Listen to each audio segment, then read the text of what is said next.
Welcome back. Today, we're going to focus on long-term liabilities. Now, long-term liabilities are obligations that are due after the next 12-month period. Remember that current liabilities are those obligations that management is obligated to pay within the next 12 months or the next year. So long-term liabilities are those obligations that come due after the next upcoming year. Some of the most common long-term liabilities are long-term notes payable, mortgage notes payable, bonds payable, lease liabilities, something referred to as deferred income taxes payable, and even pension liabilities or obligations. Now, some of these elements here of common long-term liabilities are actually pretty doggone complicated, and lease liabilities, deferred income taxes payable, and pension liabilities are really more difficult topics to be covered in the future. Today, we're going to discuss long-term notes payable, mortgages payable, and also bonds payable. Let's begin by looking at an example of a basic long-term note payable. And let's do that by looking at an example. Let's assume that we're going to borrow $100,000 of cash from a bank on September 1st of the year X5. In addition, the note bears 8% annual interest, payable every 6 months, and matures in 3 years. The point here that I'm trying to make is when somebody talks about an interest rate, you need to be very clear in terms of what period that interest rate applies to.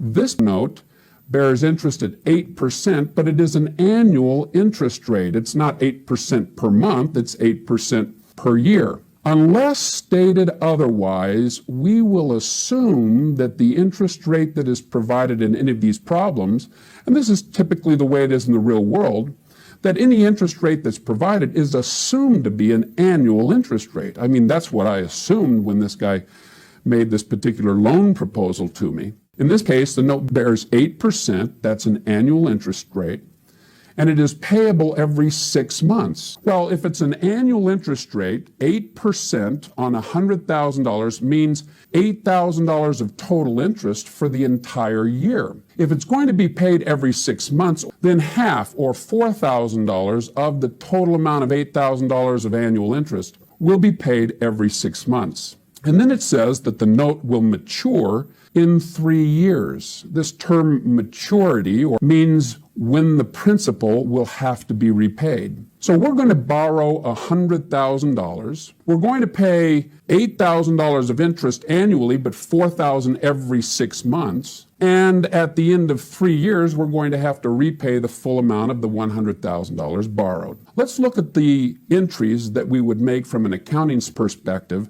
to properly account for this particular note and the ensuing interest payments. First of all, the entry on September 1st, X5, when we borrow these funds, will simply be to debit cash and credit note payable.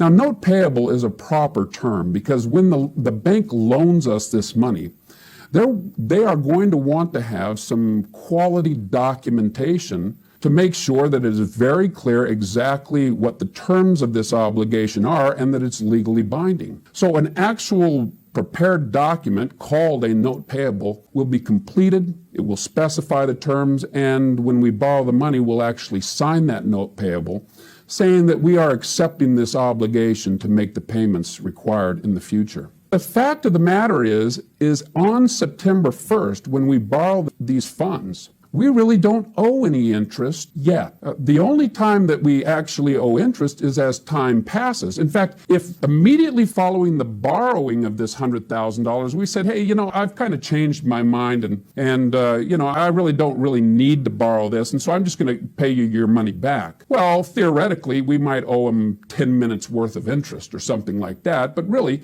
we haven't really borrowed it for any amount of time, and therefore we wouldn't be obligated to pay interest. We only incur the obligation to pay interest in the future as time passes. Well, after 4 months, September, October, November, and December, after 4 months, time has passed and we have incurred an obligation to pay interest, even though we're not going to pay it now, but we're going to be obligated to pay it in the future. And assuming that at 12/31/X5 we're going to prepare some financial statements and need to accurately reflect all of our obligations, even obligations to pay interest in the future, we are going to need to prepare an adjusting entry before we prepare the financial statements at the end of the calendar year. The journal entry to record the interest that is payable but has not been recorded up through this point in time will be to credit interest payable and debit interest expense to reflect the cost of borrowing in the period in which we've actually been borrowing those funds. The question is the amount, and the calculation would be $100,000 or the principal times the interest rate at 8% times the time period. And since the interest rate is an annual interest rate, the time period must be in annual terms or in an annual denomination. Since we've actually borrowed the funds from September through the end of December, borrowed them for 4 months, the amount of interest cost associated with that period, and for which we have a future obligation to pay, is 4 months out of a total of 12 for the year. So the calculation of interest would result in an amount of $2,666.60. We're going to just go ahead and round that for simplification purposes, and debit interest expense and credit interest payable for that amount. Now, we haven't actually paid any interest yet. In fact, the first interest payment isn't actually due until 6 months from the date of borrowing, which was 9/1/X5. So the first interest payment is due on March the 1st, X6. At this point in time, we are actually going to be paying out cash. We really already determined that amount. Since it's 8% interest on the $100,000 borrowed for half a year or 6/12ths of a year,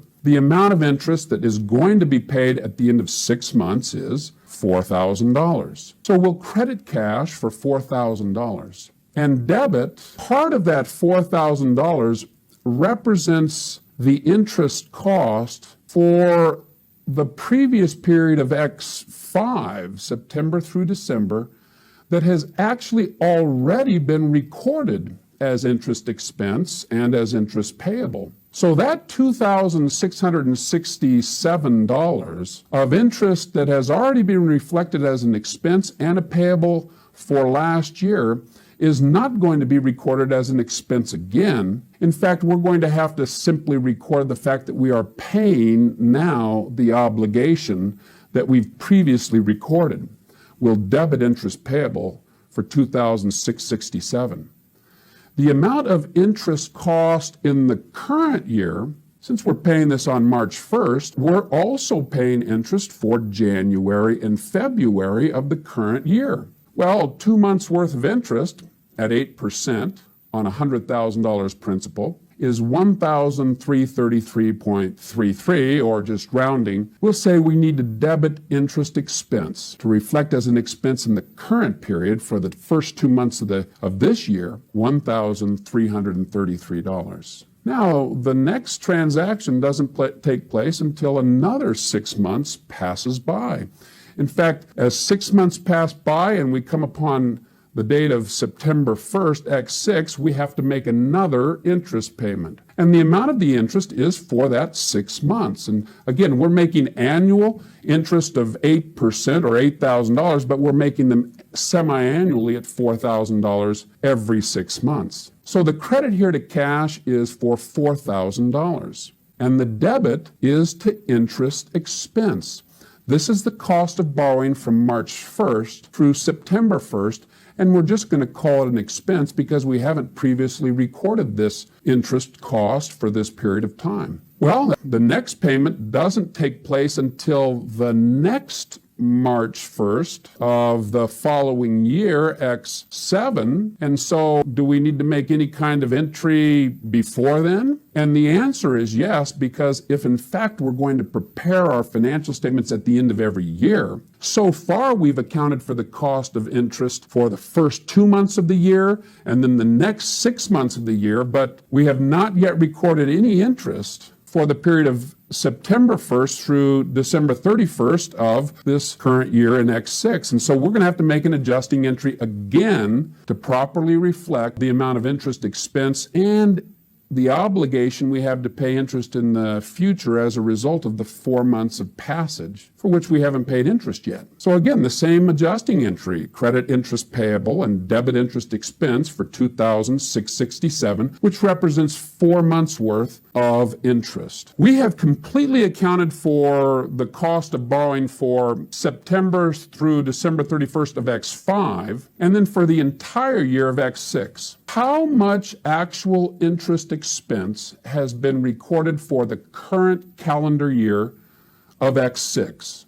Well, we could go back and look at our actual entries in the year X6. The first entry was associated with the payment made on March 1st. But on that March 1st payment, even though we paid $4,000, only $1,333 was reflected as interest expense. The rest represented a payment on interest payable previously recorded. The next recording of interest expense was with the 6-month or semi-annual payment on September 1st. A full $4,000 was reflected as interest expense. And then on December 31st, we made an adjusting entry to record interest for the last 4 months of the current year, $2,667. If we add up those numbers, the total amount of interest expense that we have now accounted for and recorded in the year X6 amounts to $8,000. That makes perfect sense because, in fact, we borrowed the $100,000 for that full year of X6, and the cost of borrowing is 8% for the full year. Let's kind of finish this out and assume that the same entries would have been made all throughout the following year in X7 on March 1st and September 1st, the payment dates in the following year. And the same would take place in subsequent year of 20X8. However, let's just for completion, the sense of completion on this problem, make sure we understand what the entry would be at the final maturity date. In fact, when we pay this obligation off, that payoff is in September 1st of X8. It's been a 3-year note from the date of inception. The loan was made on September 1st, X5, and so now we're at September 1st, X8. And on September 1st, X8, we really are probably going to have 2 cash outflows. Remember that we are making a semi-annual interest payment on March 1st and September 1st of each year. So on the date of maturity, we do probably still owe the $4,000 of interest for that last 6 months of the term of the note. We'll credit cash and debit interest expense, as we have in prior years associated with the September 1st payment. But in addition, we are now also taking $100,000 of cash and repaying it to the bank, crediting cash and debiting the note payable. And the full term is complete, and we've completely paid off and accounted for this note payable.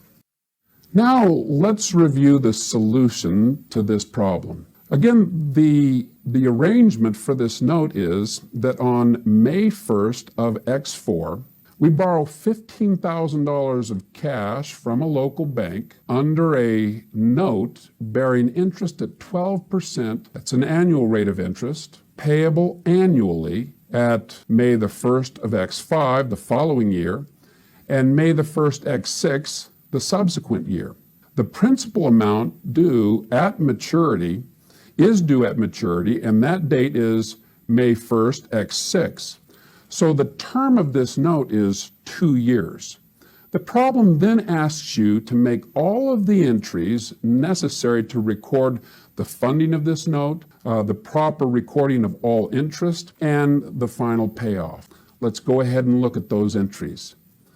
On May 1st X4, when we actually borrow the funds, we'll debit cash and credit note payable for $15,000. After 8 months, on 12/31, December 31st, assuming that we're going to prepare some financial statements, an adjusting entry will have to be made to reflect the fact that there is an interest cost associated with that first 8-month utilization of these funds. This is from the months of May 1st through December 31st. Well, the calculation of the amount of interest for this period of time is $15,000 of principal times 12%, the annual interest rate, times 8 over 12 annual months. This equals a total of $1,200. The journal entry is to reflect this as a cost of doing business for that period, interest expense debited, and to credit interest payable to show that future obligation of this amount. The next journal entry is made a year from the date of the loan, which is the date that the first interest payment is due. The amount of cash actually paid here is $1,800, which represents the principal amount of $15,000 times a 12% annual interest rate for a full year, or 12 over 12 months, or $1,800. That's the credit to cash. However, $1,200 of that $1,800 payment represents interest associated with the year X4, those 8 months of last year for which we've already recorded the interest expense and the interest payable. So of this $1,800, $1,200 of it represents a payment on a previously recorded obligation, interest payable. So we'll debit interest payable for $1,200. The difference represents interest in the current period for the first 4 months of X5, January, February, March, and April. And that 4 months of interest at 12% on $15,000 is $600, debit interest expense. Now the next payment isn't made until maturity, 5/1/X6, but we still need to make an adjusting entry at the end of X5 to properly record all of the cost of borrowing or interest expense associated with the year X5. And since we've already recorded interest through May 1st, we now need to reflect the interest for the remaining 8 months of the year. The calculation of interest is $15,000 of principal times 12% annual interest times 8 over 12 months, or $1,200.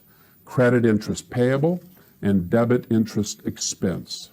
The final entry is at the maturity date and the end of the term of this note, which is May 1st, X6. On this date, we actually have 2 expenditures of cash, and you could combine this in one entry or in 2 separate entries.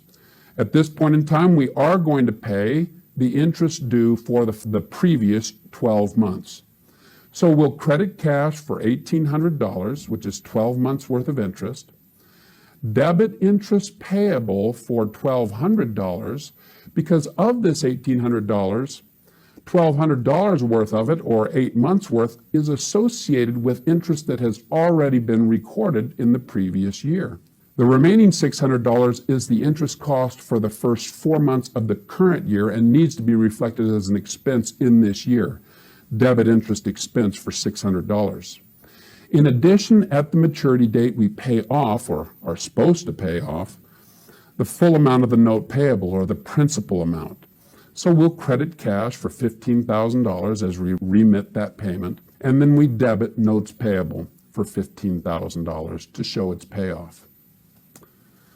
The second part of this problem asks you to determine the amount of interest expense recognized in each of the years 20X4, 20X5, and 20X6, along with the total interest expense recognized over the entire term of the note. Well, going back to the actual journal entries year by year, I've discovered that in the year 20X4, we had a debit to interest expense for $1,200. That represents the cost of interest, or the cost of borrowing money, really, for the last 8 months of X4, May through December, which amounted to $1,200. In the year 20X5, we borrowed the money for that entire year, and so there should be 12 months worth of interest. And in fact, when I look at my journal entries, I see that the total, given the 2 entries made, one at the date of payment on May 1st, and also the adjusting entry at December 31st, gives me a total of $1,800 worth of interest, which is 12 months worth. Then in the last year of this note, 20X6, there should be interest reflected for the first 4 months of that year through the date of maturity, January through April or to May 1st. And in fact, it was recorded at $600. The total interest expense on this note over the entire 2-year term, if we add up the annual amounts, is $3,600. Does that make sense? Well, it should. If we take $15,000 of principal and multiply it times a 12% annual interest rate, and then determine the interest cost over 2 years or 24 months over an annual period of 12 months, the amount of interest that we should be reflecting over the 2-year term combined is $3,600. Now, let's look at a special kind of note payable referred to as a mortgage note payable. Sometimes a mortgage note payable is referred to as a note payable secured by a deed of trust or note payable secured by a mortgage. What does this mean? A mortgage note payable is a loan or a note payable, which, however, it's a loan for which real estate, meaning land or buildings, has been pledged as collateral or security through a legal document referred to as a trust deed.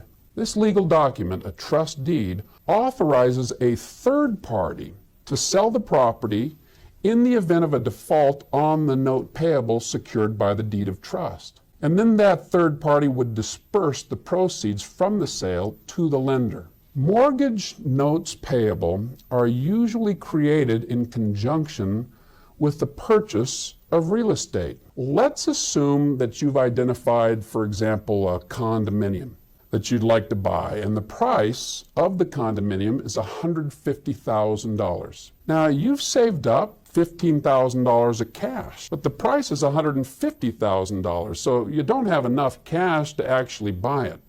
But what you can do is you could put the $15,000 down as part of the payment of the $150,000 and borrow the remaining $135,000 from some bank or institution so that you have the full amount of cash, $150,000, to actually complete the sale. So what we're saying is we're going to buy this condominium for $150,000, putting $15,000 of our own money into it, borrowing $135,000 from a bank, and using that to supplement our $15,000 to pay the full purchase price. Now, when a bank or financial institution makes this loan for $135,000, what they're going to do is they're going to require that you sign a note payable, saying that you've borrowed $135,000, that you're going to repay it, in many cases over a long-term period of time, maybe 30 years, and that you're going to make monthly payments of interest and probably principal, which we'll discuss a little bit later, every month over 30 years to pay off this obligation. In addition to having you sign and execute this note payable, you will also be provided with an additional legal document called a trust deed or a deed of trust. This deed of trust is attached to and associated with the note payable, such that the note payable is a note payable with a deed of trust or secured by a deed of trust. This deed of trust document, which is signed by the borrower, you'll sign one, basically says that if I ever default on this loan, if I fail to make any of the monthly payments that are required, that the bank can then inform the trustee, a third party who actually becomes responsible for executing the legal requirements of this document referred to as a deed of trust, that the bank notifies this third party trustee designated in the deed of trust that a default has taken place and can, according to the terms of the deed of trust, basically require the trustee to effectively sell the property. Now, the fact of the matter is that this real estate is yours. You're on title. It's in your name. But when you execute the deed of trust, what you're really doing is allowing this third-party trustee to actually effectively almost take ownership if you default and sell the property. And there's nothing you can do about it unless you, I suppose if in fact you're in default, usually the bank will call you and say, if you don't make your monthly payment, we're going to notify the trustee under the deed of trust, and they will be forced to sell the property to pay off the entire debt. So, I mean, hopefully you can come up with the money to get those payments current, but if you can't, then in fact the bank will exercise its option to have that deed of trust enforced by a trustee, and then your property will be sold. And there's nothing you can do about it because you gave them the authority through the trust deed to do it. When it's sold, the funds arising from the sale, and usually the sale takes place on the county court steps. Somebody will go out there and say, hey, listen, we've got a property here that's being foreclosed on, or we're forcing the sale of it. And, is there anybody that would like to bid? And people can just walk up and bid. I'll pay so much for In this case, let's assume that somebody walks up and bids $135,000. Heck, you just bought it a few months ago for $150,000. But hey, people come to these auctions hoping to get a good deal. So somebody says, I'll pay $135,000. Nobody else bids. It's sold. It is no longer your condominium. And now a new investor puts $135,000 into the hands of the trustee. The trustee then is required under the terms of the deed of trust to take the $135,000 and give it to who? Well, to the bank. Because this property was set up as security or collateral, or in the event of default, that it would be sold and the proceeds from the sale would be used to pay off that debt on a priority basis. Now, let's assume that in fact at the trust deed sale on the steps of the county courthouse, somebody walks up and says, listen, I'll pay $160,000 for it. There's one guy bids $135,000. The guy says, hey, that's a great condo. And he said, I'm willing to pay $160,000, and you have to have cash there. And so they pay for it. In this case, as the $160,000 comes into the trustee will take not all of the $160,000 and give it to the bank, because the bank is only owed $135,000 plus any outstanding unpaid interest, plus the note also may have provided for various penalties or fees if in fact you're late with a payment. And so of the $160,000 of cash the trustee now has in possession as a result of selling the property through foreclosure, about $135,000 plus some interest and fees is paid to the bank, and any excess goes to you, the property owner. So that ultimately, even in foreclosure, you may get some of your money out of it. But the fact of the matter is that many times these foreclosure sales are heavily discounted, and so if in fact you fail to make your payment, you may ultimately lose that full $15,000 down payment that you originally invested in that property. This is how a mortgage note payable kind of functions, and the role of a deed of trust in terms of providing security and collateral to the lender, in this case, the bank. Now, let's review some common characteristics found in typical mortgage notes payable. For example, mortgage notes payable are typically long-term. They don't mature within 1 or 2 years. Generally speaking, most mortgage notes are for 15 or 25, or the most common is probably a 30-year mortgage, which means the term over which that mortgage is going to be paid off. A second common characteristic is that mortgage notes payable, or a mortgage note, typically bears either a fixed or adjustable rate of interest. Probably the most common kind of interest rate is a fixed rate. You borrow when you're purchasing a condominium or a house, and you're going to borrow at a fixed rate of 7 or 8 or 9%. However, there are financial institutions that offer adjustable rate mortgages. In these cases, the amount of the interest rate of the note actually may change. Typically, the adjustment's made every 6 months or after a period of time, and the amount of the adjustment is based upon what's happening in terms of interest rates, generally speaking, throughout the market. And so the amount of the adjustment is typically based on some kind of an interest rate index. It may have some kind of a ceiling. It can't go above this amount in terms of of the interest rate or below this amount of interest rate, and so it might be adjustable within some kind of a ceiling or floor. The third common characteristic of mortgage notes is they typically require also a monthly payment. In other words, you don't make a payment of interest at the end of each year. What you're doing under these mortgage notes is that you're typically making a monthly payment that's usually fixed in amount if it's a fixed rate loan, although it may be adjustable given an adjustable rate mortgage. This monthly payment includes not only the monthly interest amount that is due, but also a portion of the principal amount, such that by maturity, the entire amount of the principal will have been repaid in full. So if we borrow $135,000 to buy a condominium, as we make the payments on this mortgage every single month, part of that payment represents a partial payoff of the $135,000 we borrowed, such that with my very last payment, 360 payments, if it's a 30-year mortgage, 12 payments every year, with my very last payment, that I will have paid off all of the obligation and have no additional principal due.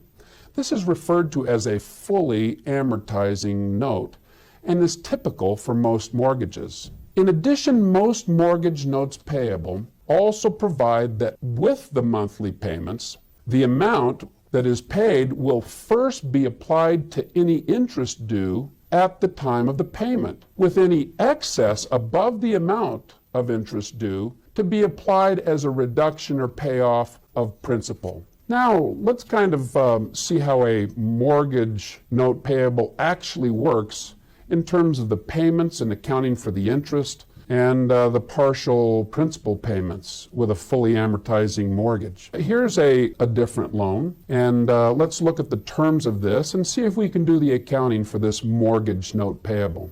Assume that on April 1st in the year X7, real estate is purchased for $300,000. This is a land and building. The land is valued at $50,000 and the building is valued at $250,000 respectively. The purchase price is paid in cash, $30,000, and through the execution of a mortgage note payable of $270,000.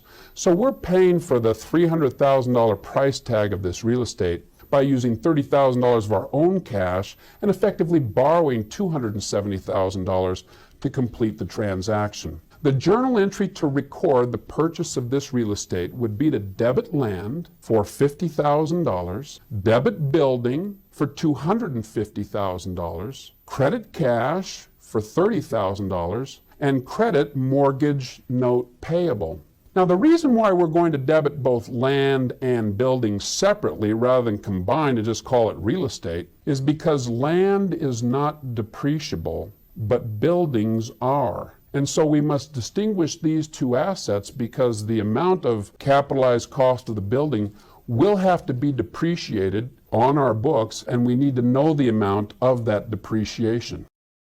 Now, let's assume that the $270,000 mortgage note payable is a fully amortizing mortgage over 30 years. That means that with each payment, not only are we going to be paying interest, but we're also going to be paying a portion of the principal, such that after the 30 years, with a payment every month over those 30 years, we will have paid off all of the debt of $270,000. This note also bears interest at 9% annual interest, compounded monthly. I'll explain that in just a second. With monthly payments of $2,172.48, payable on the first of each month, beginning the first month after the date of purchase. Since we purchased this on April 1st, the first payment will be due on May 1st. Now let me explain that this monthly payment amount of $2,172.48 includes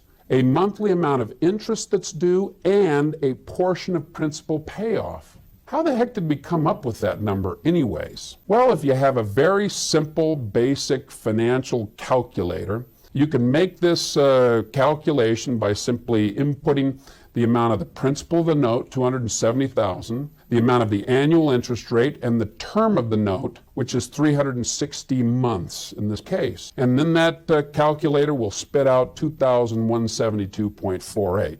It's a very simple thing given a calculator. Okay, this compounding interest, it says 9% annual interest, compounding monthly. What that means is this: if you fail to make your monthly payment on a timely basis, the next month's amount of interest will be not only the amount of interest based on the outstanding principal, but also on any unpaid previous interest. So that if in fact you fail to make a payment, you're going to be paying not only interest on principal, but interest on interest. That refers to the compounding effect of interest. But as long as you make your monthly payment on a timely basis, this compounding effect, which will result in more interest cost, really doesn't come into effect. Now, let's take this information now that's been given to us and actually make an entry to reflect the true economics of what's happening on the date of the very first payment here, May the 1st in X7. And again, we'll assume that we're making the payment on a timely basis. If that's true, we're going to credit cash for $2,172.48. And we're going to make that credit to cash every single month because we have this mortgage payment that has to be paid like clockwork every month. So we credit cash because we cut a check to the bank on the mortgage. The debits will be to one of two accounts. You're going to have a debit to interest expense. The amount of this interest expense will be calculated based on the interest rate times the principal of the amount of the loan. At this moment, it's $270,000. And the interest cost is for the 1 month that has expired. I mean, we borrowed this money on April 1st. We're making a first payment on May 1st. And so effectively, every month as we make the payment on this mortgage, we're going to be paying that month's interest. Well, that's easily calculated. It's 9% is the annual rate times $270,000, the principal amount due for 1 month or 1/12 of a year is $2,025. That's the debit to interest expense. You immediately recognize that there's a difference between the amount of cash paid and the cost of interest for that 1 month period. As we noted previously, one of the most common characteristics of a mortgage note is that it will be written in a way that it provides that to the extent that you make any payment at any point in time in excess of the amount of interest that is due, the excess is applied to the principal of the note. So what we're really doing here is we're paying off a little bit of the $270,000 that is owed. And we'll debit the mortgage note payable for $147.80, that excess that was paid at this point in time. As a result of this, you can see that the amount of the balance of the mortgage note payable is actually decreased. After the first payment, we no longer owe a principal amount of $270,000 because there's been a partial payoff of $147.80. At the beginning of the second month of this mortgage note, the balance of the principal is $269,852. Let's go ahead and do the accounting for the second payment. This is on June 1st, the very next month. At this point in time, again, we're going to credit cash for $2,172.48 because that's the amount of the monthly payment.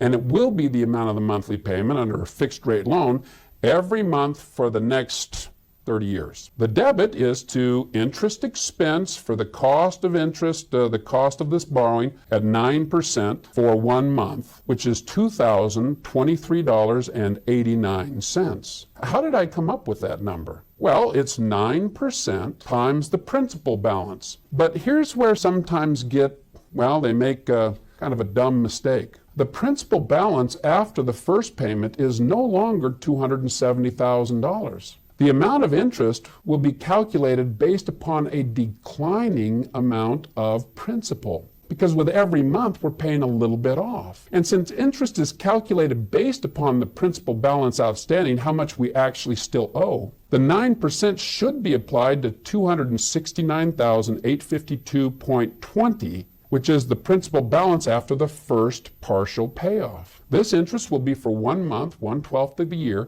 and the amount is $2,023.89. That's the amount of interest for the second month. The excess of the cash payment, our monthly payment, over the amount of interest cost for that month is now $148.59, just looking at the difference there. Now let me ask you a question. If right now, after the second payment comes into some additional cash, and why don't we just pay off that mortgage and get rid of the interest cost at 9%? That's kind of a high interest rate or something like that. If they did, how much would they actually, immediately following the second payment, how much would they actually have to pay the bank to completely pay off the mortgage note? Well, it wouldn't be $270,000, even though that's how much we borrowed originally. Because with each payment, we've actually paid off a portion of that mortgage note payable. In fact, if we were to look at a general ledger T account, we know that the mortgage note payable was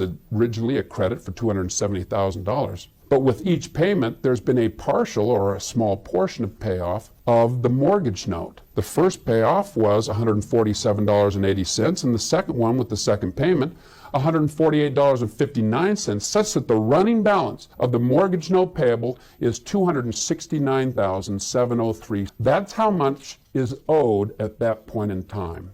Let's take a look at what would be a mortgage amortization schedule for this loan. A mortgage amortization schedule is in fact a listing of the payments every month, and there are going to be 360 different monthly payments, all an equal amount of $2,172.48.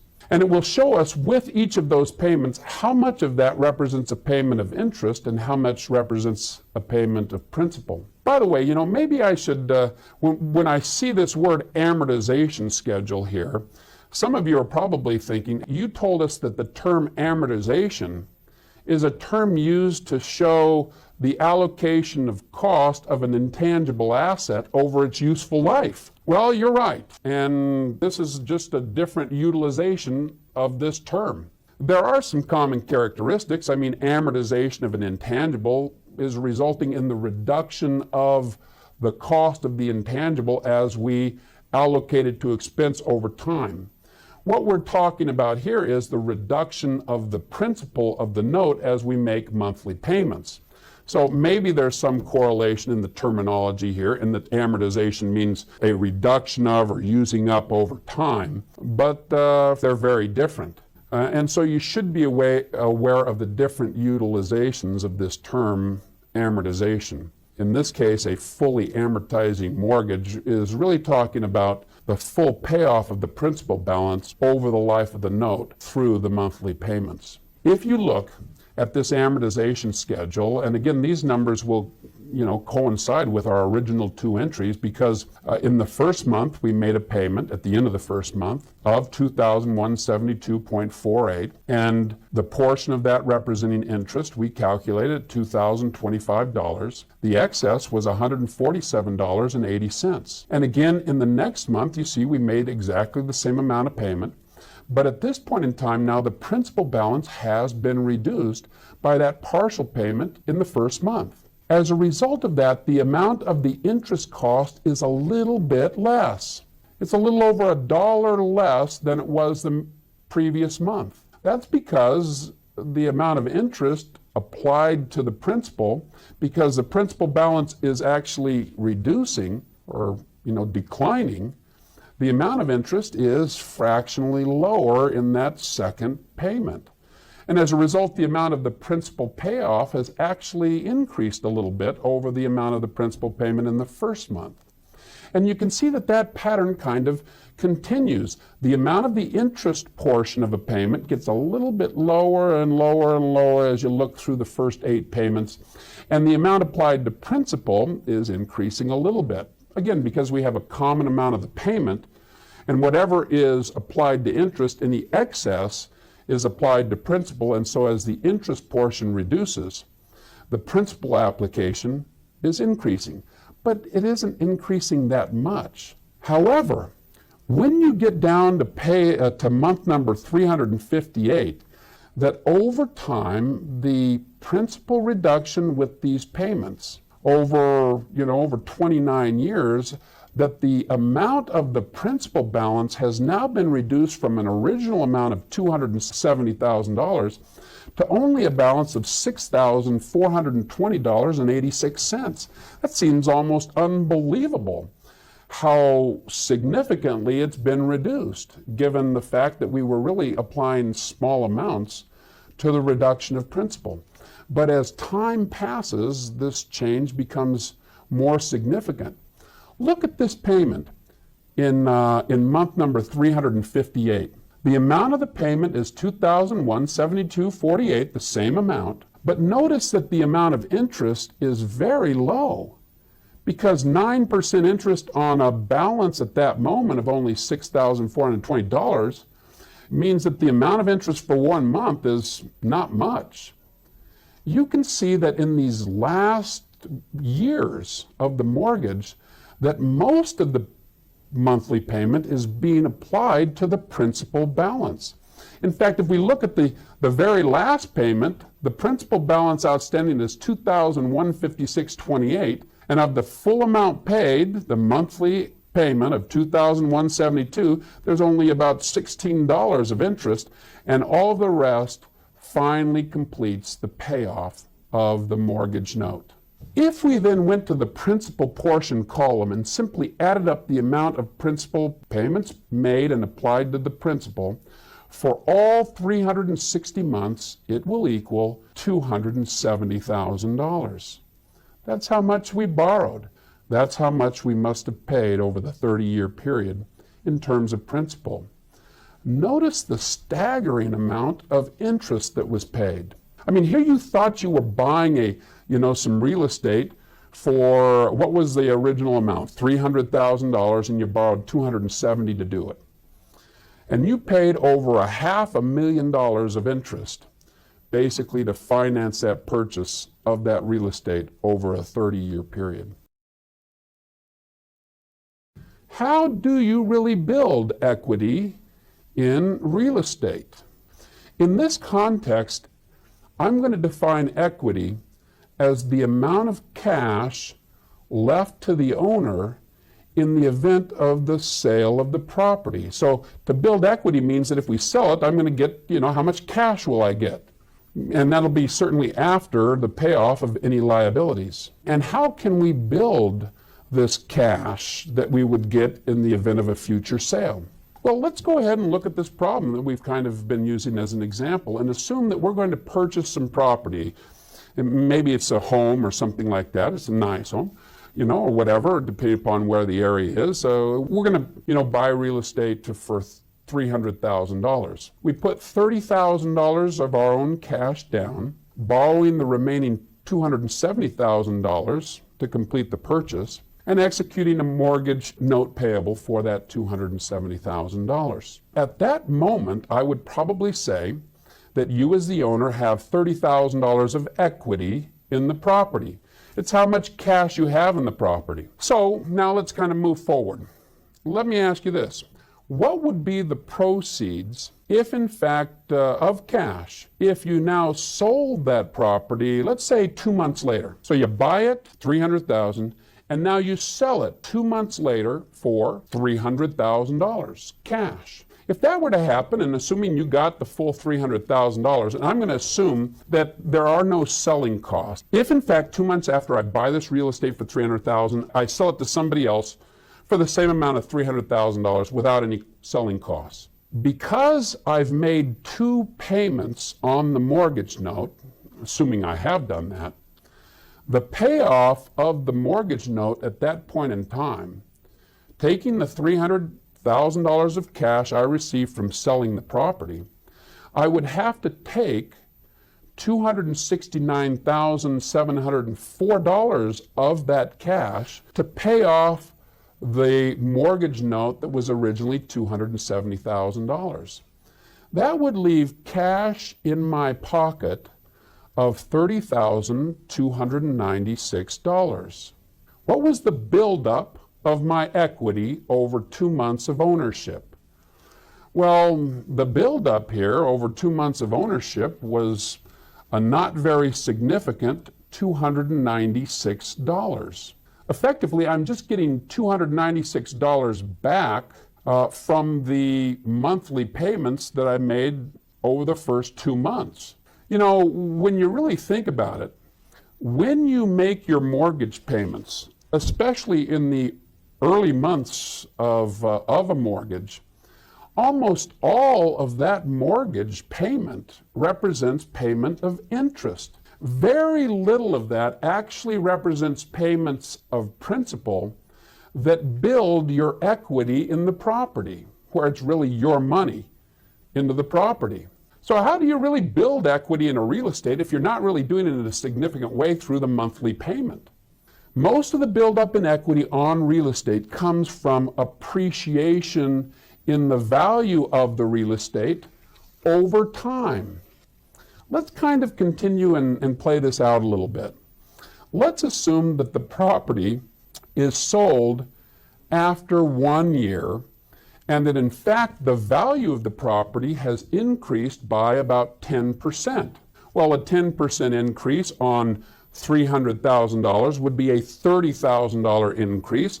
So let's assume that in fact the property has appreciated through inflation or whatever by $30,000, such that now we can sell it for $330,000. If we did that, in most cases you are going to be bound for some selling cost. The selling costs typically average about 7%. I mean, the standard brokerage fee for real estate agents is 6% on a sale of property, and other closing costs might amount to another 1%. So it is not unusual for about 7% of the selling price to actually go out as a selling cost. That's a big number. You finally decide, well, I'm going to have to basically engage a real estate agent and pay the 6%, and so you go ahead and you do it. In this case, your actual net proceeds from the sale, after paying the selling costs, would amount to only $306,900. Now, after a year of making monthly payments on your mortgage, the payoff amount of the mortgage note payable is now down to $268,155. I've done those calculations for you. After we pay off the mortgage note, we will have in our pocket leftover cash of $38,745. What has been the buildup in equity over the last year? Well, the buildup in equity has been $8,745 because we originally put in $30,000, and now we've got $38,745. So the buildup in equity has been $8,745. What has actually caused that $8,745 increase in the equity? Well, the cause of that was appreciation to the tune of $6,900. The fact that we were able to sell it net of the selling costs for $306,900, which was more than we'd originally paid of $300,000, by $6,900 explains part of it. The other explanation of the buildup in equity was because we had been paying off a portion of the note through our monthly payment. That amount of payoff had been $1,845, which explains the total buildup in equity. And that's my point. When in fact you purchase real estate to build equity, you're making an investment. You build equity one of two ways. You build equity to the extent that you're paying principal with the monthly payment, but really that is not very significant. The major source of equity buildup is through appreciation. And the fact of the matter is that for you to get your even, a small increase or buildup in equity, that property is probably going to have to certainly appreciate by more than 7%, because you're going to have probably selling costs equal to 7%. Now, let's review the solution to this problem. In this problem, they first ask you to make the entry to record the purchase of the land and the building described in this problem. And again, you have a building, including land, where that building sits that is purchased on July 1st of X2 for a total of $400,000. They figure that about 10% of that price that's paid is paid in cash, and so $40,000 is actually paid with a cash down payment, and the remainder is paid through the execution of a mortgage note payable. This mortgage note bears an 8% fixed interest rate. Now, it doesn't say annual interest rate, but we'll assume that because we've said that you'll just assume it's an annual interest rate unless stated otherwise. And this interest rate compounds monthly for 30 years and is fully amortizing over that 30 years with monthly payments of $2,641.55. That's due on the first of each month after the date of purchase. The first question is, what would be the original entry to record the purchase of this real estate? Well, they ask you to assume that the land is valued at about 20% of the total price. The total price was $400,000, so we'll debit land for $80,000, debit building for the remaining $320,000, $400,000 total, credit cash for $40,000, and credit mortgage note payable for the remaining $360,000. The next question is this: why do you think the allocation of the purchase price between the land and the building would be important for financial reporting and income tax purposes? The answer is that the land is not depreciable. The greater the allocation of this cost to the building, which is depreciable, the higher the depreciation expense reflected on the financial statements, and therefore the lower the resulting net income for financial reporting purposes. This would also result in lower income taxes. Now, the next part of this problem asks you to prepare the entries on August the 1st and September the 1st to record the monthly mortgage payments on those dates. Well, let's do that. The entry will have a credit to cash in both cases for $2,641.55. That was given to you. That's the monthly payment. The question is, how much of that represents interest and how much of that is then to be applied as a payment of principal on the note? Well, the amount of interest is always calculated first, because with any payment, it is first accounted for as pay off of any interest due, and any excess is applied to the mortgage note payable. So let's calculate the interest due at this point in time, and the original principal balance starting this first month of ownership of the real estate is $360,000 times 8%, the annual interest rate, for 1 month or 1/12 of a year, or $2,400. The amount of the payment that's in excess of this, $241.55, represents a partial payoff of the principal of the note and will debit mortgage note payable. In the following month, again, the entry looks very similar. The numbers are a little different, although the credit to cash is the same, $2,641.55, as it will be with every payment. The only difference here is the amount of interest expense and the allocation of the excess to the mortgage note payable. And again, we'll calculate the interest first. The calculation of interest here is complicated by the fact that the principal amount is no longer $360,000 as a result of the portion of payoff with the first payment. So at this point in time, the outstanding balance of the mortgage note is $359,758.45. Wow, this is getting long, isn't it? These numbers here, times 8% for 1 month, or $2,398.39. The difference is applied to payoff of the mortgage note for $243.16. The next question in this problem asks you to determine the balance of the mortgage note after immediately following this second payment. We'll just draw a T account and show the declining balance of the mortgage note by beginning it with a credit balance of $360 and then showing the amounts of each of the debits from the first two entries. and it leaves you with $359,515.29. In fact, if you were going to pay off the note at this time, that's the amount that you would owe. You don't owe the full $360,000 anymore. Now here's an interesting question. What would be the effect if monthly payments in excess of $2,641.55 were periodically made? Well, what is the effect of that? The effect of that is the term of the note would be shortened. To the extent that we are applying more payment, first we pay our interest, then to the extent that we pay any more than the amount of interest, it's applied to principal.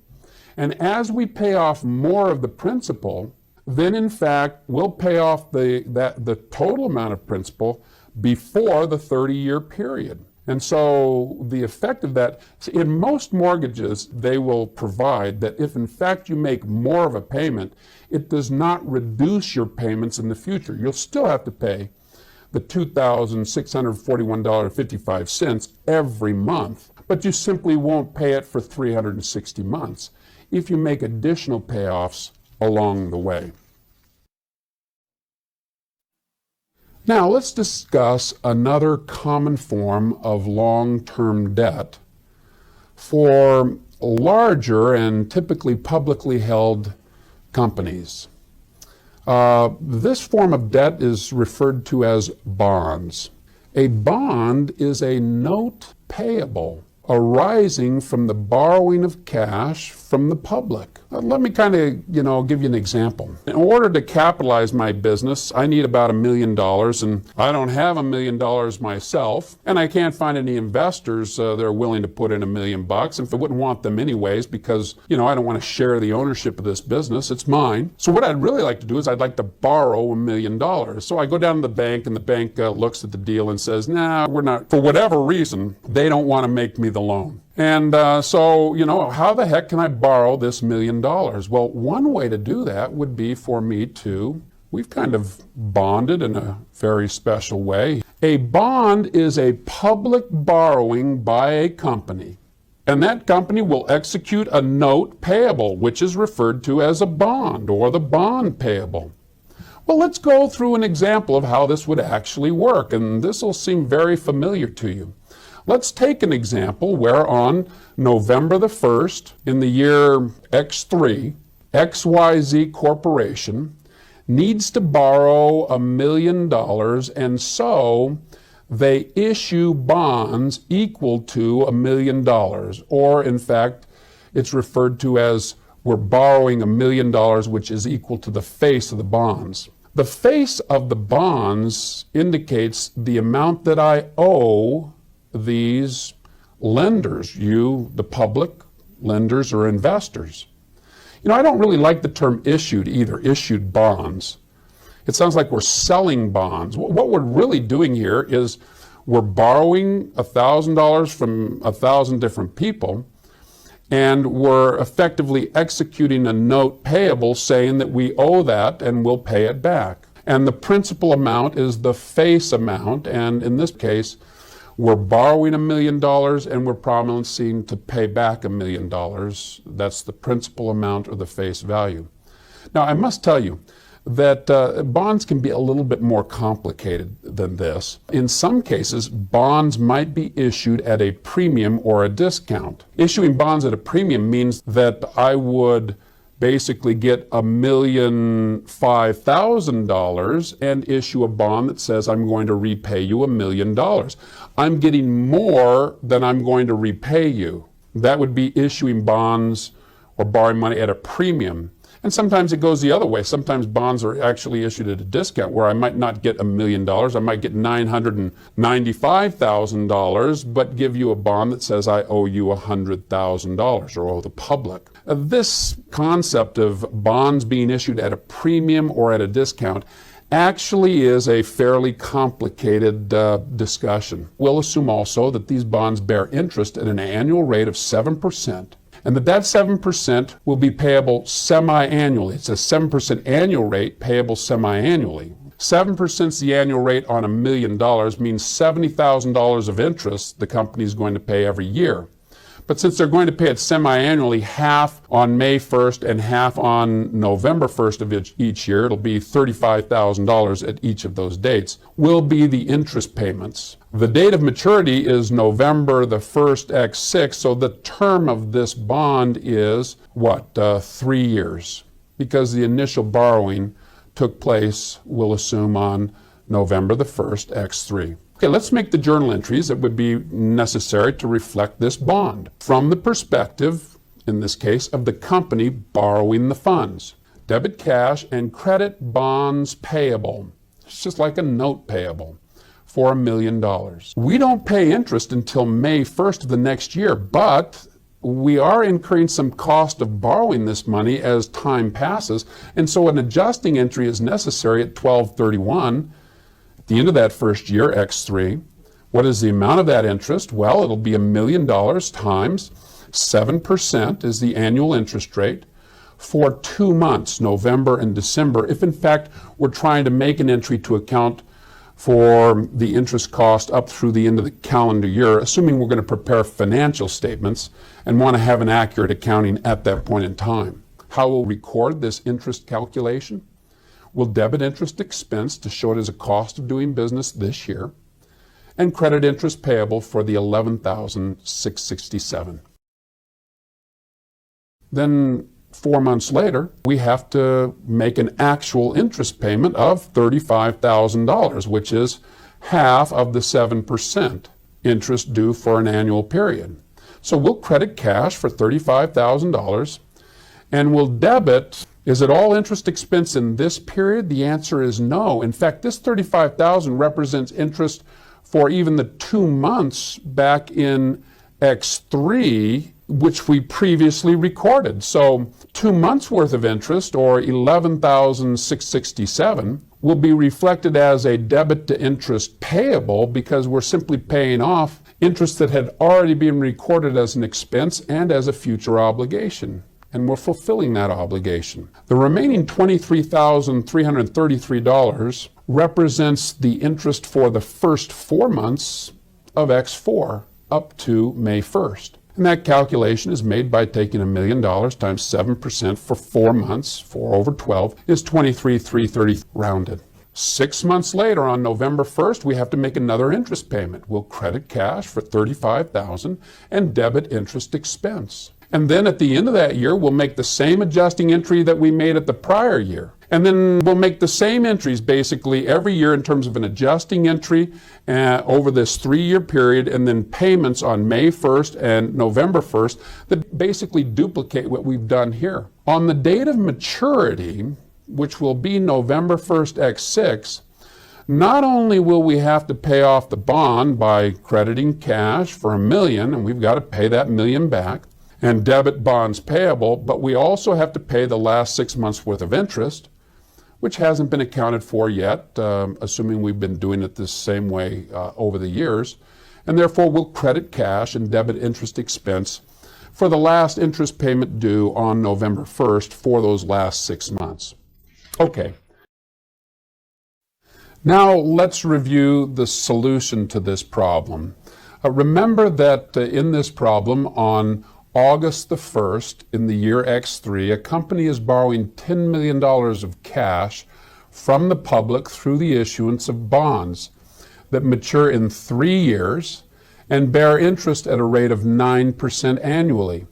The interest is payable quarterly, so even though we calculate interest at 9% annually, we'll divide that into 4 parts because it's actually paid on a quarterly basis.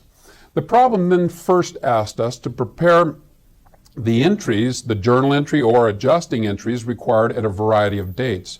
For example, on the date of the actual issuance of the bonds. At that time, we'll be debiting cash, or at least the business will. We're accounting for it from their perspective. Debiting cash and crediting bonds payable. Then 3 months later, on November 1st, the first quarterly interest payment is due. We'll have a credit to cash and a debit to interest expense for those 3 months worth of interest. The calculation of interest is $10 million times 9% for 3 months of a year, or 3/12. $225,000 is the amount of the credit and debit. Then we do need to make an adjusting entry 2 months later because we will have incurred an additional 2 months worth of interest cost, but it is not yet paid, so it is payable. The calculation of this adjusting entry, again, assuming we're going to prepare financial statements at the end of this calendar year, would be to calculate the interest at $10 million times 9% for 2 months, or 2/12 of a year, or $150,000 credit interest payable and debit interest expense. And then 1 month later, on February 1st, the next quarterly payment is actually due, where we'd credit cash for $225,000 and be debiting interest, but some of this interest has already been recorded as an expense in the year X3, and therefore we will be debiting interest payable for the previously recorded obligation for $150,000 worth of this 3 months worth of interest. The remaining $75,000 represents interest for the 1 month in X4 for January. Then it asks us for the entry at maturity, which is August 1st, X6. The payment at maturity can be made in either 1 or 2 entries. I'm combining them here, but you are going to have a credit to cash for the full amount of principal under the bond, which is $10 million, plus the last quarterly interest payment due at maturity, which is $225,000. The debit is to the mortgage payable for $10 million, and also to interest expense for the last 3 months worth of interest cost. The second part of this problem asks, what entry would the company make on their books if a bondholder owning $10,000 worth of the bond sold that bond to an investor through the New York Bond Exchange at a price of $10,500? The answer is the company will make no entry on their books because they don't participate in that transaction. It's an independent transaction by the investor with a new investor, of which this company has no participation. Another good question here would have been to ask you, why in fact would the bond sell at a higher price? The answer to that would have been that apparently interest rates in the general market had decreased, such that the interest rate that we're paying at 9% on this bond is now more attractive, and therefore the bond is worth more.